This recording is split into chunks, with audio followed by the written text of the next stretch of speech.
నమస్తే. ఇన్నాళ్ళు నన్ను సపోర్ట్ చేస్తూ, ఎంకరేజ్ చేస్తూ మీ ప్రేమని నాకు అందిస్తున్న ప్రతి ఒక్కరికి కృతజ్ఞతలు. అలాగే ఈ వీడియో కూడా ఖచ్చితంగా మీకు ఉపయోగపడుతుంది. లైక్, షేర్ అండ్ సబ్స్క్రైబ్ చేసి మీ సపోర్ట్‌ని నాకు అందించండి. అలాగే ఈ వీడియో పట్ల మీకున్న అభిప్రాయాన్ని కామెంట్ సెక్షన్‌లో కామెంట్ చేసి తెలియజేయండి. ఇప్పుడు వీడియోని చూద్దాం. నమస్కారం. రేపటి విశిష్టతని ఒకసారి చూద్దాం. రేపు 24వ తారీఖు జూలై నెల 2024వ సంవత్సరం బుధవారం.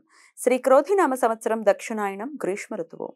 రేపు ఆషాఢ మాస బహుళపక్ష తదియా తిథి ఉదయం 7:30 వరకు, తదుపరి చవితి తిథి రాత్రి 4:39 వరకు, శతభిష నక్షత్రం సాయంత్రం 6:14 వరకు, తదుపరి పూర్వభద్ర నక్షత్రం. సౌభాగ్య యుగం ఉదయం 11:11 వరకు, తదుపరి శోభనం యుగం. భద్ర అంటే విష్టికరణం ఉదయం 7:30 వరకు, భవకరణం సాయంత్రం 6:04 వరకు, బాలవకరణం రాత్రి 4:39 వరకు ఉంటాయి. నక్షత్ర వర్జం రాత్రి 12:07 నుండి 1:35 వరకు.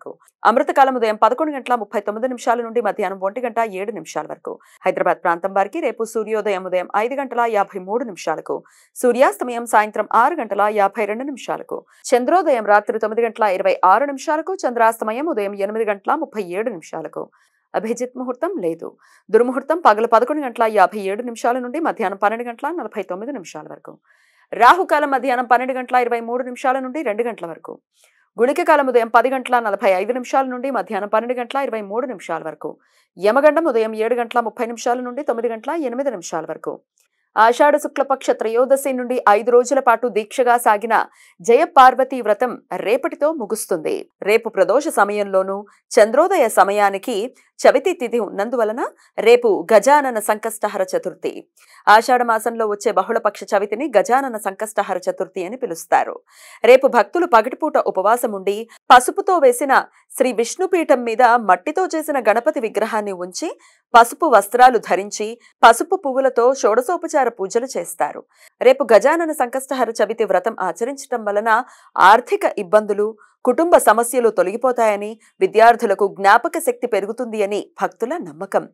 చంద్ర శని గ్రహాల మధ్య సమాగమనం రేపు రాత్రి 1:57 ఏర్పడుతుంది. కుంభరాశిలో సంచరిస్తున్న శని గ్రహానికి 20.8 ఆర్క్ మినిట్స్ వ్యత్యాసంలో చంద్రగ్రహం చేరువవుతుంది. ఈ రెండు గ్రహాలు మన కంటికి రేపు రాత్రి 10:21, 11 డిగ్రీల తూర్పు ఆకాశంలో కనిపించడం ప్రారంభమయ్యి 66 డిగ్రీల దక్షిణ ఆకాశంలో రాత్రి 3:24 ఉచ్చ స్థితికి చేరుకుని ఎల్లుండి తెల్లవారి వెలుగులో నైరుతి ఆకాశంలో అంతర్ధానం అవుతాయి. ఈ సమాచారాన్ని మనకందించిన వారు మేడికొండూరు విశ్వనాథ్ ప్రసాద్ గారు. ఆయనకు కృతజ్ఞతని తెలియజేస్తూ గణపతి స్మరణతో సమస్త సన్మంగళాని భవంతు. నమస్కారం.